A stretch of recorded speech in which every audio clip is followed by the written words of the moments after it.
लेकिन 2013 में जो सबसे बड़ा जघन्य अपराध हुआ है, सबने चुप्पी साधी हुई है। मैं कहता हूं अगर अभी भी नहीं बोले तो आपकी पीढ़ी जितने सख्त अल्फाजों के साथ 47 में जिसने अपराध किए हैं, आज लोग उनकी कब्रें खोद रहे हैं। ध्यान रखिए, आपकी चुप्पी आपके बच्चे आपको जिंदा नहीं छोड़ेंगे, कब्र में से उठा लाएंगे। चौराहे चौराहे आपकी पुतला जलाएंगे कि मेरे बाप ने मुझे धोखा दिया, मेरी मां ने मुझे धोखा दिया, अपने स्वार्थों के लिए दिया। इसलिए उस पंक्ति में अपना नाम नहीं लिखाना चाहता, इसलिए सड़क सड़क जाके बोल रहा हूं। मुझे कोई चाहिए वही नहीं, कुछ चाहिए क्या देंगे मुझे?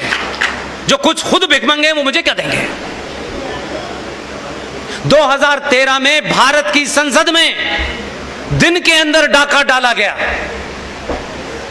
आज सवाल पूछ लो तो लोग कहते हैं ये हमें पता नहीं है, तो आपको फिर जिंदा रहने का अधिकार भी नहीं है कि अगर आपके मरने का कफन तैयार कर दिया गया, सबके सामने किया गया। 2013 में टेलीविजन था, लोकसभा राज्यसभा की प्रोसीडिंग लाइव होती थी, तब भी आपने नहीं देखी। आप कह सकते हैं कि हम तो पता नहीं चला, अखबार की खबर नहीं पड़ी। भाई घंटों चली। आज तो पिछले 10-15 साल से आपके हाथ में संचार क्रांति का एक छोटा सा आला है, आप उसके माध्यम से भी नहीं जानना चाहते। इसमें कसूर किसी का नहीं है, आपका है। 2013 में भारत की संसद के अंदर वक्फ प्रॉपर्टी कानून को दोनों सदनों से पास करके स्थापित कर दिया गया।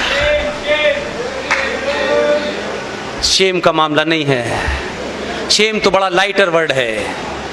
कभी कभी बच्चे नंगे घूमते कहते शेम शेम शेम, इतना ही है।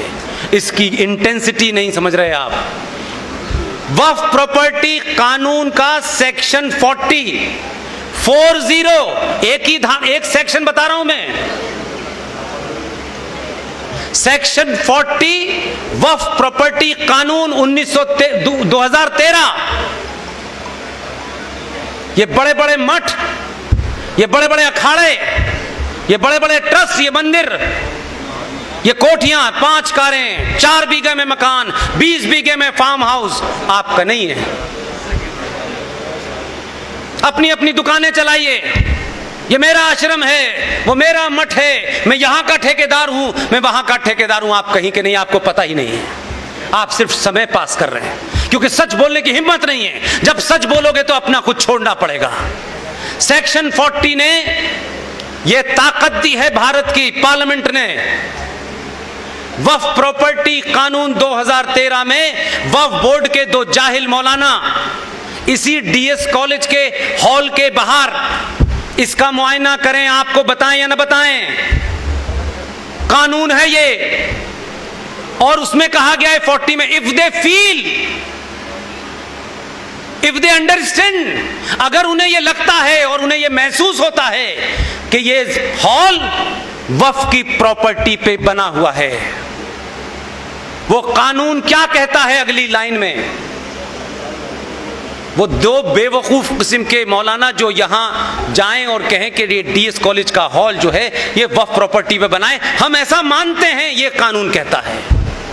उनको ये इजाजत दी गई है कि the immediate competent authority of that area, whether it's district magistrate और एसपी सिटी और एसएसपी और एमडीसी और what ever you call it, उनको आदेश देने का अधिकार है कि वो 2 मौलवी भारत यहां अलीगढ़ के डिस्ट्रिक्ट मजिस्ट्रेट को ऑर्डर करेंगे कि इस जगह को 24 घंटे में खाली कराया जाए।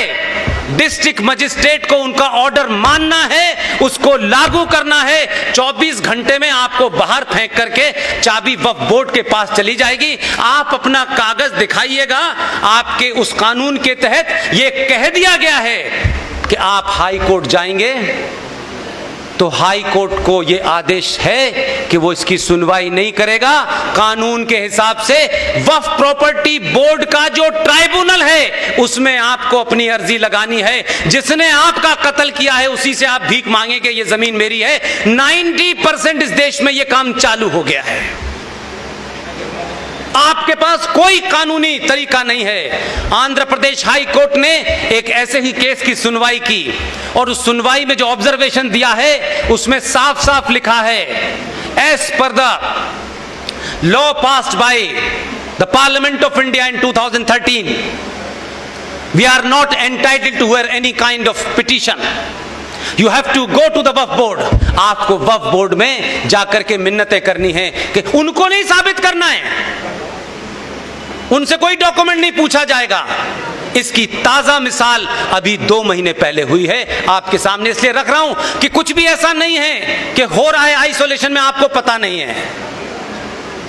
इलाहाबाद में पंडित चंद्रशेखर आजाद एल्फ्रेड पार्क बना हुआ है.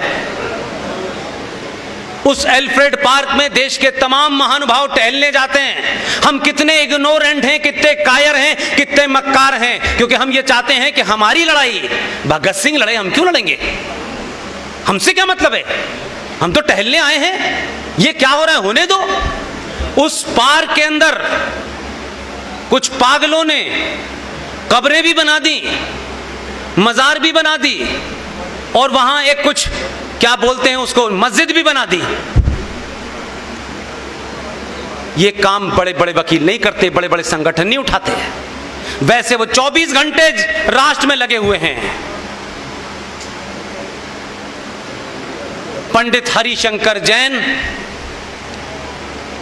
उनके बेटे विष्णु शंकर जैन ने उन तस्वीरों को इकट्ठा किया, कोविड के जमाने की बात है, और कहा कि ये इल्लीगल ढांचा अभी बना है, इससे पहले ये नहीं था. इत्तेफाक से उस दिन इलाहाबाद हाई कोर्ट में एक्टिंग चीफ जस्टिस थे. वर्चुअल कॉन्फ्रेंसिंग हुई पूरी तथ्यों के साथ. विष्णु शंकर जैन ये एक युवा वकील है, बहादुर है, ईमानदार है, पढ़ा लिखा है. वर्चुअल हियरिंग के अंदर चीफ जस्टिस के सामने इतने स्ट्रॉन्ग तथ्य रखे, चीफ जस्टिस ने तत्काल उत्तर प्रदेश सरकार को बुलाया और ये शब्द है उनके, क्या तुम यहां बैठ करके हराम की तनख्वाह लेते हो.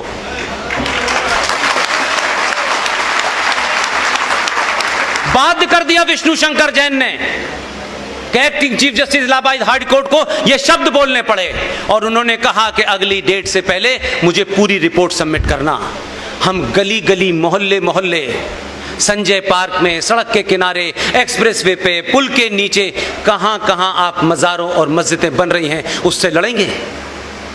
आप तो जानना भी नहीं चाहते हैं, आप तो सोचना भी नहीं चाहते हैं, क्योंकि उनको पता है कि एक कानून बन गया है, इसलिए कोई पूछने वाला नहीं है. उनसे कोई नहीं पूछेगा, आपसे लोग पूछने लगेंगे. इसलिए ये जो आपके साथ में हैं गौरव साहब, अलीगढ़ के तमाम युवाओं से मेरी आवाज जहां तक जाए, मैं उन सब से कह रहा हूं, ये मान के चलना आने वाले दिन बहुत अच्छे नहीं हैं. लेकिन अच्छे इसलिए हैं कि पहली बार सनातनियों को अपनी बीमारी का पता चल गया है.